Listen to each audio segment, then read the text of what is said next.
나의 생명은 안개와 같다라는 제목으로 하나님 말씀을 전하도록 하겠습니다.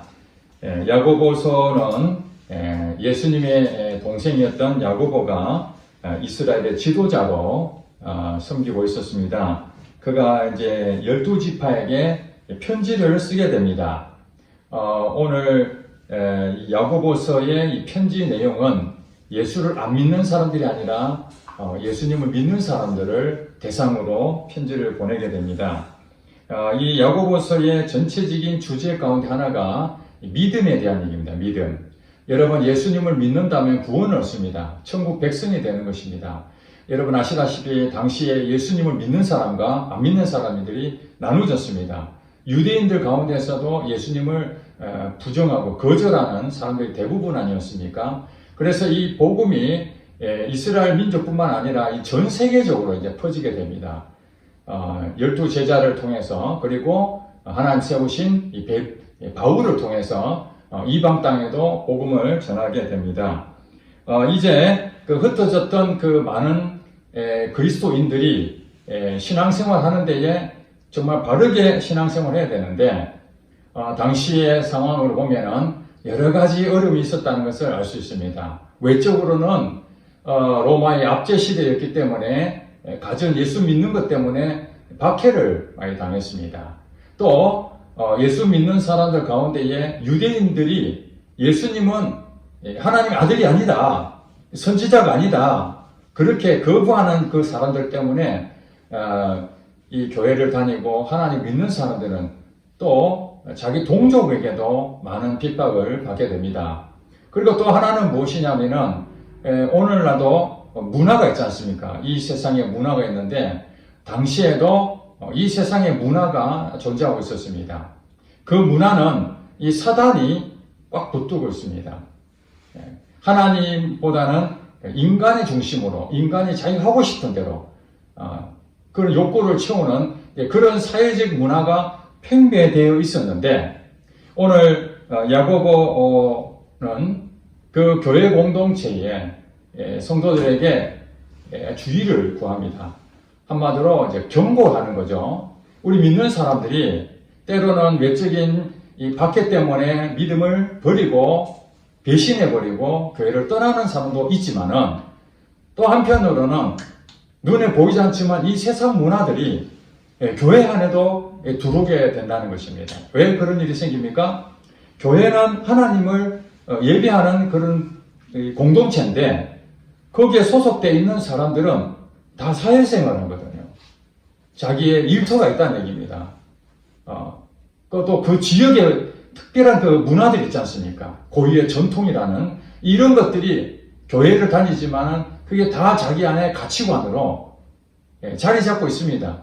그러니까 지금 저희 교회는 그런 일 없지만은 어느 교회는 교회 안에 출신 배경이 다릅니다. 한쪽은 전라도 사람들이 있고 한쪽은 경상도 사람이 있고, 여러분 아시다시피 전라도는 지지하는 정당이 민주당 아닙니까? 경상도는 또 국민의힘을 지지하잖아요.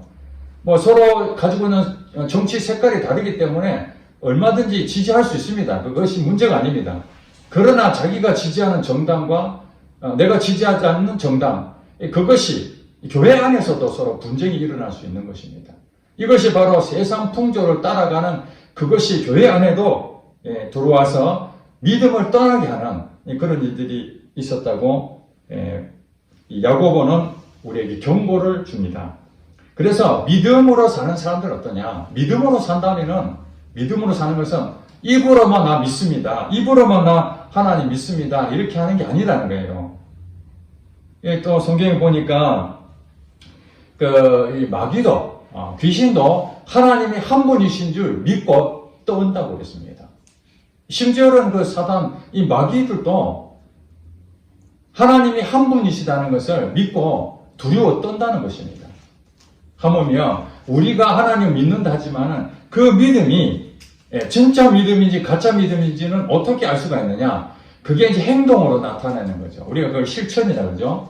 우리가 어떤 것을 계획을 받더라도 아무리 내가 계획을 많이 가지고 있으면 무엇 합니까? 그것을 실질적으로 실행해서 결과가 나와야 그 계획한 것이 열매를 맺는 것이지 않습니까? 그러므로 우리가 예수를 믿는다는 것은 입으로만 고백하는 것이 아니라 이제 그 입으로 고백했던 것뿐만 아니라 이제 실제적으로 그런 일을 해야 되는 것이죠. 그러면서 몇 가지 설명을 쭉 합니다.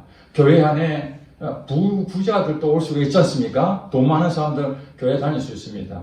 또 한편으로는 노숙자처럼 옷도 남루하고 먹고 사는 것도 궁색하고 별 볼 일 없다고 생각하는 그런 사람들도 교회에 오게 됩니다.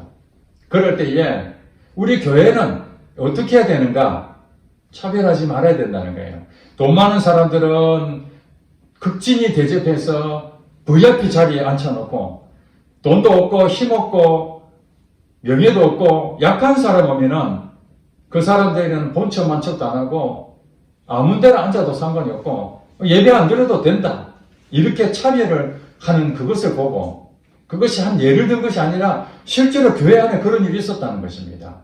야고보 이분이 그런 것을 보면서 우리가 믿음이 있다면은 어떻게 하나님을 믿는데 행동이 그럴 수가 있는가?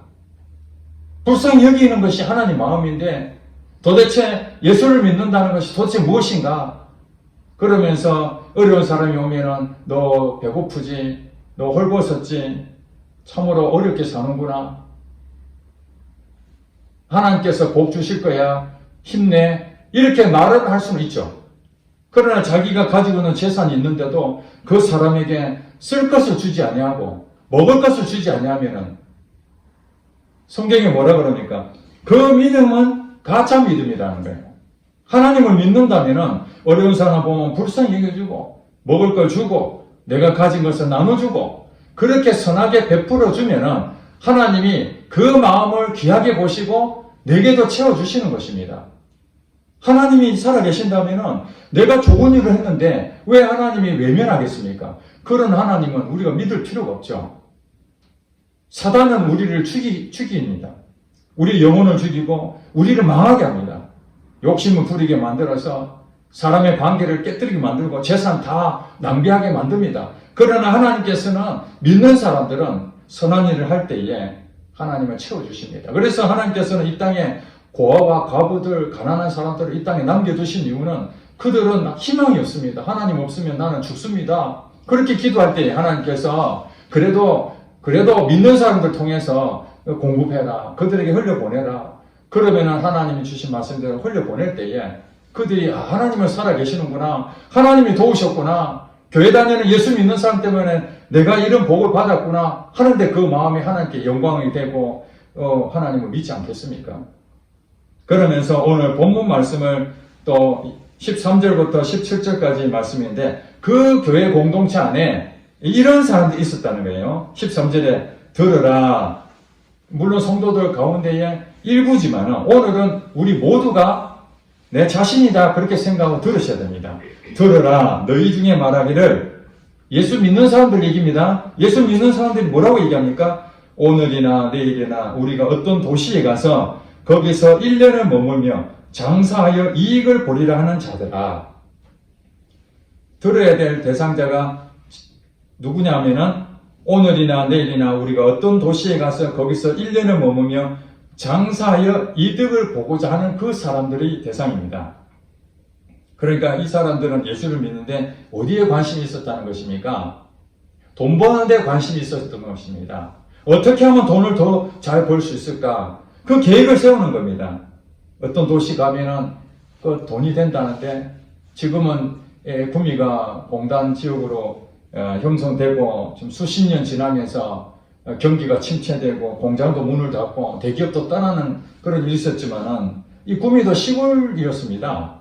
구미읍이요, 구미읍. 정말 보잘것없는 그런 곳이었는데 대통령이 이 땅에 그 투자를 하고 공단을 조성하면서 그 많은 사람들이 시골에 있던 사람들이 돈벌이를 하는데 어디 가야 되지? 야, 구미 가면은 공단이 있다는데 그거 취직이 잘 된단다. 농사 짓는 것보다 그쪽 가자 해서 구미공단 많이 왔습니다. 그 도시가 갑자기 생기게 된 건데 시골이 도시가 돼버린 거예요.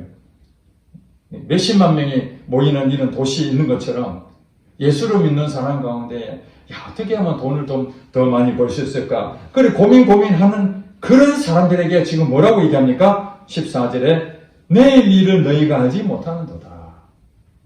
여러분, 이 세상에 살면서 돈이 필요한 거 맞습니다.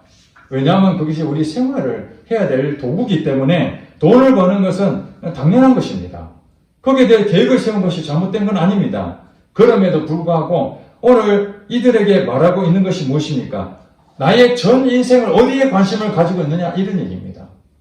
나의 삶은 도대체 어디에 가장 투자를 많이 하느냐, 여기에서 이제 돈벌이에 완전히 거기에 마음이 빼앗긴 그들에게 14절에 내일 일을 너희가 하지 못하는도다.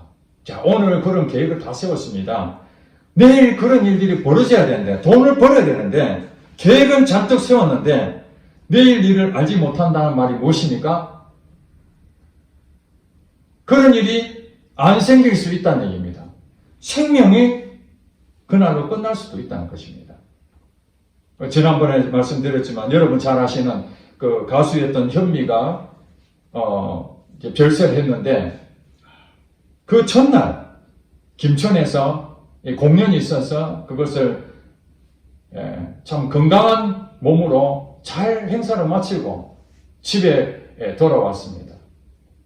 돌아오고 여러분도 텔레비 보셨으면 알겠지만은 다른 그 주변에 있는 사람들은 병상에 누워있는 사람 대부분이고 질병 없는 사람이 없었습니다. 아마 현미처럼 나이가 86세나 되는데도 그만큼 오랫동안 가수 생활하며 지금도 쩌렁쩌렁한 목소리로 저분은 진짜 100세까지 살 수 있겠구나 이런 생각까지 들었는데 아침에 일어나서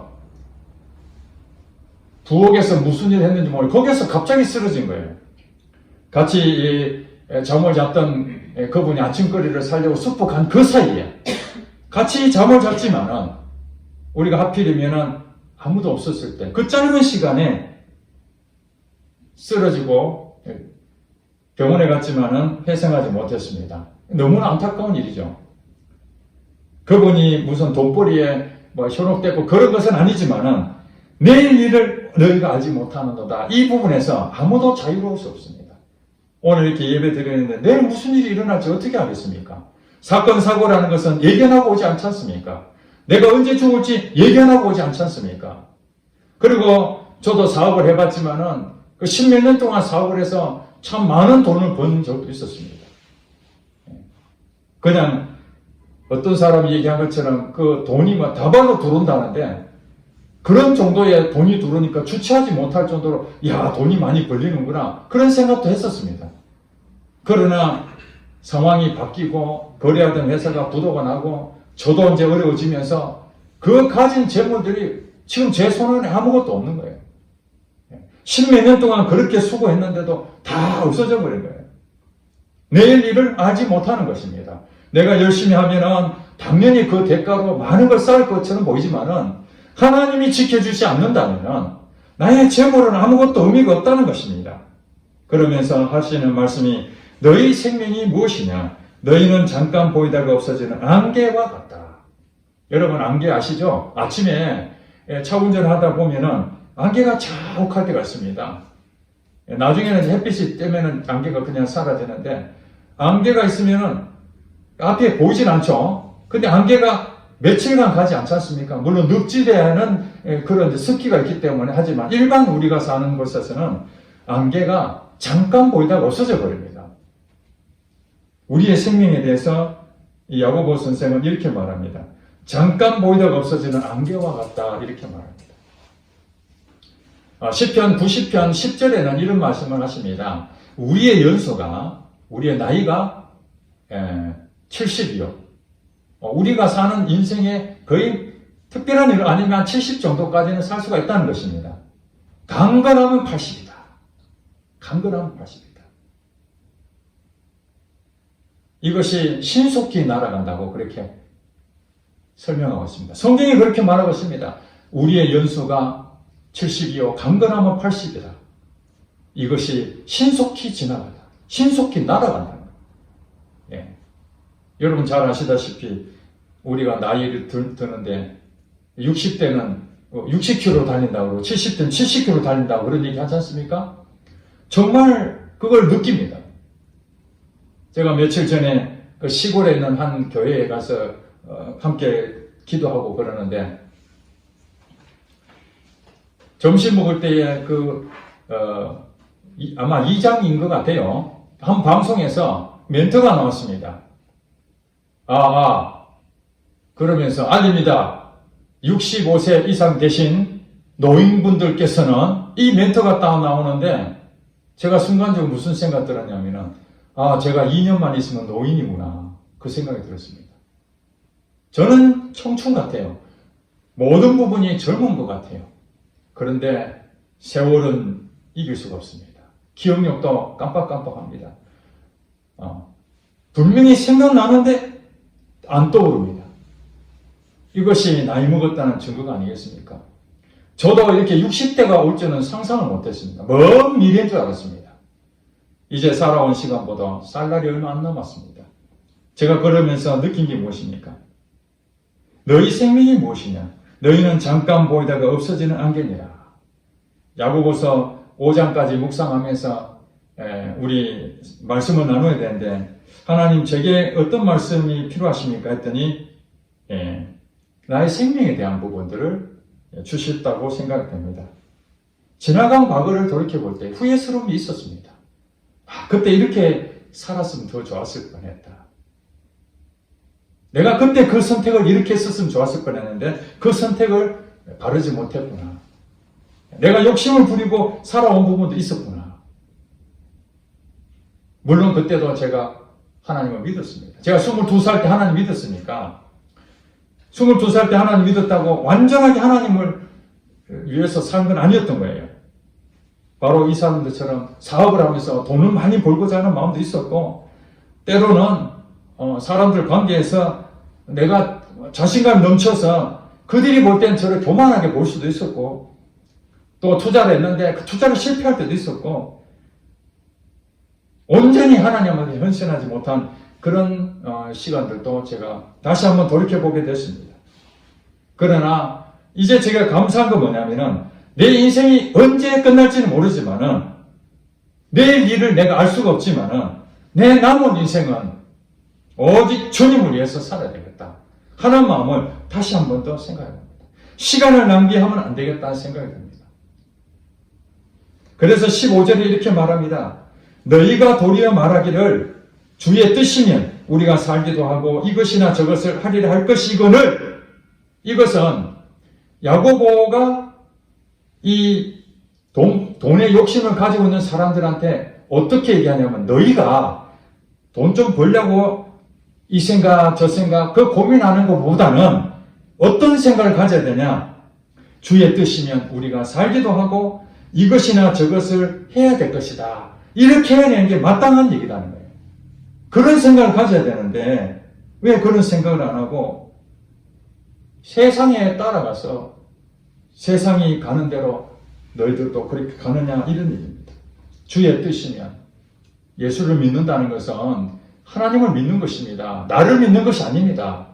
그동안에 하나님을 안 믿었을 때는 내가 계획하고 내가 책임을 지고 내 의지대로 내가 마음대로 살면 됩니다. 하나님 없으니까. 그러나 하나님이 나의 주인이 되시고 하나님을 믿는다면 나보다 하나님이 더 뛰어나신 분이잖아요. 하나님이 모든 것을 다 가진 분이잖아요. 내가 어디로 갈지도 하나님 다 알고 계시잖아요. 그렇기 때문에 하나님한테 내 인생을 다 맡겨야 되는 거예요. 그래서 하나님 앞에, 하나님, 내가 어떻게 사는 것이 행복한 삶입니까? 하나님, 어떻게 사는 것이 바른 인생입니까? 좋은 인생을 살 수 있습니까? 이걸 물어봐야 되는 겁니다. 그러면 하나님의 뜻이 내게 말씀해 주십니다. 이렇게 살아라. 그러면 그렇게 사는 것이고, 저렇게 살아라. 그럼 그렇게 살면 되는 것입니다. 일터 속에서 우리가 일터에 직장생활 하는 사람이 대부분 아닙니까? 직장생활 하면은 예수를 믿는 사람이 많습니까? 예수 안 믿는 사람이 많습니까? 교회는 다 예수 믿는 사람들이 다 나온다면은 일터나 또 우리 가정에 가면은 예수 믿는 가정도 있고 혼자 믿는 가정도 있습니다. 혼자 믿는 가정이나 예수님 잘 안 믿는 그런 불신자들이 많은 일터에 가면은 우리가 어떻게 거기서 삽니까? 거기는 세상 문화가 가득합니다. 무한 경쟁 사회입니다. 내가 그들보다 더 뛰어나지 않으면은 월급도 많이 받지를 못하고, 만약에 구조조정하면은 내가 능력이 없다고 하면은 바로 잘립니다. 교회 열심히 다닌다고 그 회사가 인정해 주는 것이 아닙니다. 그 회사에서는 능력 위주입니다. 그러니까 교회 와서는 믿음 생활하고 일터에 가면 어떻게 합니까? 온갖 그분들 비율을 맞추려고 술도 사드리고, 상사가 옳지 못한 일을 하더라도 거기에 순종하고 비유 맞추고, 그 사람한테 어떻게든 잘 보이려고 애를 쓰고, 그렇게 해서 진급하고, 능력이 없으면은 그 사람 아부라도 해서, 우리가 말하는 줄을 잘 잡는다 그러잖아요. 나를 진급시켜줄 저 사람을 어떻게 내가 구워 삼을 것인가. 라인을 잘 잡아야 된다. 저도 직장생활을 해봤는데 그 라인을 잘못 잡으면은 전부 다 이게 어떻게 보면 진급이 다 누락이 됩니다.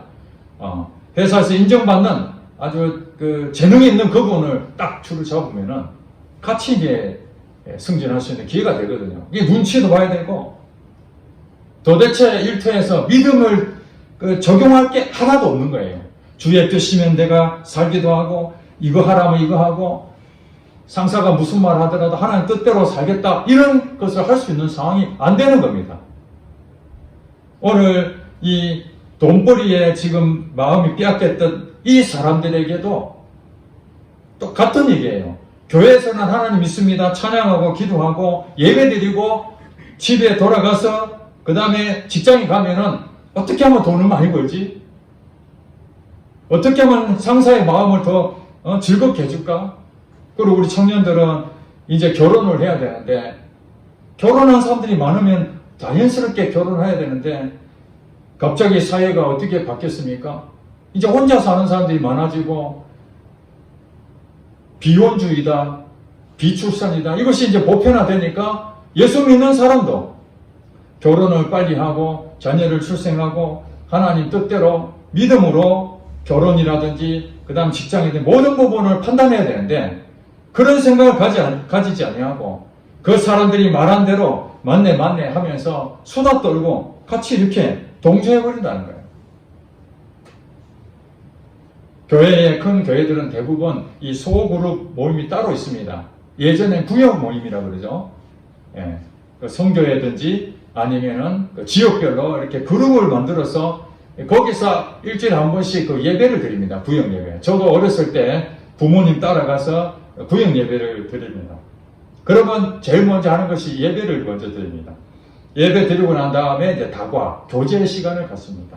교제 시간 가지면은 우리가 사회에서 이런 어려움이 있는데 어떤 기도 제목을 얘기하고, 또 간증도 얘기하고, 하나님이 내게 이런 부분들 은혜 주셨다, 또 내가 이런 부분에 실패했다, 이런 것들을 서로 나누고 격려해주고 위로해주는 것이 이 구역 모임의 하나의 취지인데, 제가 이제 듣기로는 예배는 잘 드렸는데 끝나고 나면은 누가 집을 샀다. 제가 어떤 모임에 같이 이제 신앙생활 했던 초교파적 모임 그 단체입니다. 그랬는데 그 어느 자매가 같이 나눠서 얘기하는데 그런 얘기를 들었습니다. 야, 자기는 반지를 샀는데 엄청 싸게 샀다는 거예요. 굉장히 비싼 그 반지인데 자기는 그냥 막 거저었다시피 샀다는 거예요.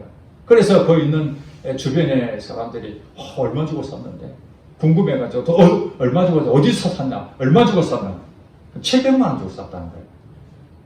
여러분, 700만 원의 돈이 저렴하게 산 게 맞습니까? 그분이 생각할 때 돈은 1000만 원, 2000만 원 줄 돈을 700만 원 싸게 샀으니까 이야 정말 너무 싸게 샀다고 자랑거리가 됐을지 모르지만은, 여러분 반지 700만 원이 그 적은 돈입니까? 거기에 돈 없는 사람들은 다 무너집니다, 마음이. 야, 우리 남편은 돈도 하나도 못 벌고 내 반지, 결혼 반지 이것도 다 팔았는데 언제 이 가락지 키워주나. 700만 원이 아니라 7만 원짜리 반지라도 하나 있어도 좋겠다. 그런 마음이 안 들겠습니까? 교회 안 다닌 사람 얘기하는 것이 아닙니다. 교회 다닌 사람들도 만나면은 집을 샀다, 돈을 많이 벌었다, 승진했다, 우리 자녀가 명문대 합격했다. 심지어는 목사님들끼리 모임도 그렇습니다. 정말 목회에 대한 서로 나눔이 있고, 또 성도들 간의 관계 속에서 내가 어떻게 목회를 해야 될 것인지, 또 영적으로 이렇게 또 침체됐을 때 어떻게 하면 회복될 것인지, 그런 서로 격려하고 위로해주는 그런 모임이 돼야 됨에도 불구하고, 물론 대부분 그렇게 하죠. 그런데 커피를 좋아하시는 목사님이 커피에 대해서 설교를 하듯이 한 시간 이상 커피만 얘기를 합니다. 저는 커피를 그냥 미스 커피 외에는 커피라고 인정하지 않는데, 그 좋다는 커피를 막 거품을 내듯이 한 시간 동안 설명하는 겁니다. 그래서 제가, 야, 커피가 그렇게 맛있나? 그러니까 커피 종류도 얼마나 많은지 줄줄줄줄줄 나옵니다. 커피에 대한 얘기만. 그렇습니다. 예수를 믿는 사람들이 모여서 해야 될 게 무엇입니까? 세상 돌아가는 얘기, 우리가 잠깐적으로 얘기할 수 있죠. 그걸 누가 뭐라 합니까? 얼마든지 세상에 대한 부분을 우리가 살고 있기 때문에, 그 몸담아 있기 때문에 거기에 대해서 정보도 알아야 되고 고민도 해야 됩니다. 그렇지만 우리가 세상에 끌려가면 안 되는 것이죠. 제가 어렸을 때는 교회 문화가 세상을 끌고 왔습니다. 예수를 안 믿는 사람들 거기에는 배울 것도 없고 가진 것도 없고, 그러나 교회는 선진문물을 배워서 교회에서 많은 것을 세상에 유익함을 주었습니다. 그러니까 교회 가기를 바랬죠. 부모도 자녀들 교회 간다면 가라 그랬습니다. 먹을 것도 없는데 거기 가서 좋은 걸 배워라 그랬는데, 이제 수십 년 지나서 교회가 세상을 배워야 될 때가 됐습니다. 반대로 세상이 교회를 배울 것이 하나도 없는 거예요. 그렇다면 우리는 세상에 무엇을 보여줘야 되겠습니까? 믿음이 있노라 하고 행함이 없는 자는 죽은 믿음이다. 15절에 보니까 너희가 도리어 말하기를 주의 뜻이면 우리가 살기도 하고 이것이나 저것이나 하리라 할 것이거늘, 바로 우리가 예수 안 믿는 사람들 보여줄 수 있는 유일한 방법은 어떤 프로그램이나 무슨 잔치를 베푸거나 돈으로 그들에게 환심을 살 수 있는 것이 아닙니다. 주님의 뜻이면 어렵고 힘든 것이지만 믿음으로 행하는 그 모습들을 볼 때에 정말 짜증이 나고 분동하고 억울한 일을 당해서 그들을 감옥에 쳐놓고 싶지만은, 그러나 믿음으로 하나님이 그를 불쌍히 여기라 하면은 용서해 줘야 되죠. 용서가 안 됩니다. 머리로는 도저히 용서가 안 되는데 하나님 앞에 엎드려, 하나님, 저 인간 정말 생명 빨리 거둬줬으면 좋겠습니다. 그런 마음이 들죠. 인간이기 때문에. 예수 믿는 사람도 그런 마음이 듭니다. 그런데 하나님, 70번씩 7번이라도 사랑하라고 용서해라 그러는데 하나님, 저는 잘 안 됩니다. 하나님, 내가 하나님 믿는데 그 믿음이 실제가 되게 해주세요. 그 말씀이 실제가 되게 해주세요. 그렇게 기도하고 기도하다 보면은 용서하는 마음을 주신다는 거예요. 그러니까 주의 뜻이면 우리가 살기도 하고 이것이나 저걸 살리라 하는 이 모습대로 살게 되면은 예수를 안 믿는 사람들이 용서할 수 없는데 예수 믿는 사람 용서가 되고, 또 어려운 사람이 있으면 대부분 사람들은 갑질하지 않습니까? 돈 좀 있고 잘 나가는 사람들한테는 다 아부하고 달라붙는데 돈 없는 사람들은 무시당하고 오지도 말게 하잖아요. 그런데 예수 믿는 사람들은 오히려 강한 사람들한테는 그게 달라붙지도 않고, 어렵고 힘들고 병들고 약해 빠진 그 사람들을 마음을 다해서 씻어주고 나의 쓸 것을 공급해주고 빚 있으면 빚도 탕감해주고, 그 사람이 살 길을 찾으려고 애를 쓴다면 하나님이 하늘에서 보시고, 야, 너가 바른 길을 하는구나, 너가 내 뜻대로 순종하며 사는구나, 하나님이 그 사람 복을 주시는 겁니다. 그 사람은 이 땅에서도 복을 받고 죽어서 천국에서도 큰 상금이 있다고 그렇게 말했습니다. 16절에 이렇게 말합니다. 그렇게 해야 되는데, 주의 뜻대로 그렇게 살아야 되는데, 믿음으로 살아야 되는데, 이제도 너희가 허탄한 자랑을 하니 그러한 자랑은 다 악한 것이라. 아무리 교회에서 말씀을 들어도 한 귀로 더 벌려버리고 교회 떠나면은 지 생각대로 지 마음대로 그냥. 그래 사람들이 당신 교회 다니나? 아, 내 교회 다녀. 내가 열심히 다녀. 열심히 다니는데 나타나는 행동들은 자기 이익을 위해서 살고, 심지어는 어느 교회에 그런 일이 있었답니다. 투자를 유치를 해가지고 돈을 수백억을 가지고 날라버렸습니다. 사람들에게 환심을 사서 이 성도한테 돈 투자받고 더 성도한테 투자받고 여기저기 투자를 받아가지고 그 돈 가지고 날라버린 겁니다. 교회에서 그러면 되겠습니까? 그 사람은 믿었는데 여전히 자랑하고 그렇게 살게 되면은 내일 일을 너희가 하지 못한다. 내 생명이 영원하지 않다는 거예요. 여러분, 지금 봄이 왔는데 4월 초에 피어야 될 벚꽃이 3월 말 되기도 전에 다 져버렸습니다. 벚꽃은 1년에 딱 한 번 피는데 보통 10일 전으로 바짝 피고 그 다음에 집니다. 하나님께서 이 벚꽃에게 준 생명의 목적이란 활짝 필 때 얼마나 아름답습니까? 황홀합니다. 왕벚꽃은 더 아름답습니다. 그런데 그 꽃이 영원하지 않는 거예요. 풀의 시듬같이 우리 인생도 활짝 핀 전성기가 있다면 언젠가는 그 풀이 다 떨어져서 지금 다녀보세요. 벚꽃이 꽃이 피어 있는 거 봤습니까? 완전히 꽃이 하나도 없습니다. 그런 것처럼 언젠가는 우리도 하나님께서 부르신 날이 올 것입니다. 그날 여러분이 하나님 앞에 서게 될 텐데 무슨 말씀 하시겠습니까? 디모데후서 4장 7절에 이 사도 바울은 이렇게 고백합니다. 선한 싸움을 다 싸우고 나의 달려갈 길을 마치고 믿음을 끝까지 지켰으니 이제 후로는 하나님 앞에 의의 면류관을 내가 예비된 거 그걸 내가 기대하고 있다. 선한 싸움을 다 싸우는 거예요. 17절에 보니까 이렇게 합니다. 그러므로 사람이 선을 행할 줄 알고도 행하지 아니하면 무엇이다? 죄다. 하나님 뜻대로 살아야 되는데 믿음에 대한 행동을 해야 되는데 믿음을 행동하지 않는다면 선을 행할 줄 알면서 다 배웠습니다. 이거. 몰라서 못하는 것이 하나님도 이해하시지만 다 알고 있습니다. 예수 믿는 사람 어떻게 살아야 되는 거 다 알고 있습니다. 그런데도 여기서 말하는 것은 실수가 아닙니다. 의도적으로 안 하는 겁니다. 하나님 믿는데도 불쌍한 사람 여러분 앞에 왔는데 그 사람 불쌍히 여기지 않는 거예요. 그게 악하다는 거예요. 그게 죄라는 겁니다. 선을 행하는 사람, 그 사람은 하나님의 귀하게 쓰임받습니다.